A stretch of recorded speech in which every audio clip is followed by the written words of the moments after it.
ಇದ್ರ ಮೇಲೆ ನಾವು ಜಾಸ್ತಿ ಫೋಕಸ್ ಮಾಡ್ತಾ ಇರೋದ್ರಿಂದ ಏನಾದರೂ ಟ್ರಬಲ್ ಆಗೋವಂಥ ಚಾನ್ಸಸ್ ಇದೆಯಾ ಅಂತ? ಚಾನ್ಸಸ್ ಅಲ್ಲ, 100% ಆಗ್ತಾ ಇದೆ. ಪ್ರೋಟೀನ್ ಬೇಕು ಶರೀರಕ್ಕೆ. ಪ್ರೋಟೀನ್ ಅಂದರೆ ಈಗ ಯಾವ ರೀತಿ? ಉದಾಹರಣೆಗೆ ಕಾಳುಗಳಿರಬಹುದು,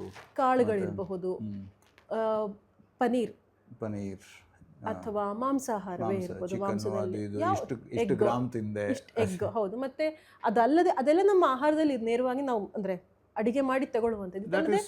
to a certain extent that is also fine. ಎಷ್ಟು ತಗೊಳ್ತೀವಿ ಅನ್ನೋದ್ರ ಮೇಲೆ ಹೋಗುತ್ತೆ.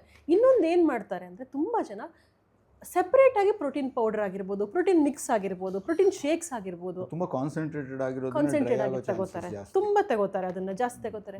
ಹೇಗೆ ಅಂದರೆ, ಬ್ರೇಕ್ಫಾಸ್ಟ್ಗೆ ಯಾವುದೇ ತಿಂಡಿ ತಿನ್ನದೆ ಬರೀ ಪ್ರೋಟೀನ್ ಶೇಕ್ ತಗೊಳ್ಳುವಂಥವ್ರು ಇದ್ದಾರೆ. ಅಥವಾ ಜಿಮ್ಗೆ ಹೋಗೋ ಮುಂಚೆ ಬ್ಯಾಲೆನ್ಸೇ ಇಲ್ಲ.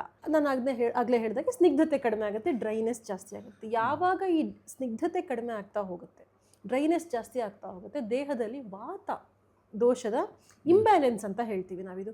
ಸಹಜವಾಗಿ ಇರುತ್ತೆ, ವಾತದೋಷ ಇದ್ದೇ ಇರುತ್ತೆ, ಪಂಚಮಹಾಭೂತಗಳು ಇದ್ದೇ ಇರುತ್ತೆ ನಮ್ಮ ದೇಹದಲ್ಲಿ. ಅದು ಇಂಬ್ಯಾಲೆನ್ಸ್ ಆಗುತ್ತೆ. ಅದರಲ್ಲೂ ಕೂಡ ಮೇನ್ ಆಗಿ ವಾತ, ಪಿತ್ತ, ಕಫ ಅನ್ನೋದು ಬ್ಯಾಲೆನ್ಸ್ಡ್ ಆಗಿರಬೇಕು. ಬ್ಯಾಲೆನ್ಸ್ ಅಲ್ಲಿ ಇರಬೇಕು. ಅಂದ್ರೆ ಅದು 3 ಸಮ ಪ್ರಮಾಣದಲ್ಲಿ ಅಂತ ಅಲ್ಲ, ಬ್ಯಾಲೆನ್ಸ್. ಅದು ವ್ಯಕ್ತಿಯಿಂದ ವ್ಯಕ್ತಿಗೆ ಭಿನ್ನ ಆಗ್ತಿರುತ್ತೆ. ಪೂರ್ತಿ ಸಂಚಿಕೆ ಬೆಳಕಿನ ಪ್ರದೀಪ್ ಯೂಟ್ಯೂಬ್ ಚಾನೆಲ್ನಲ್ಲಿ.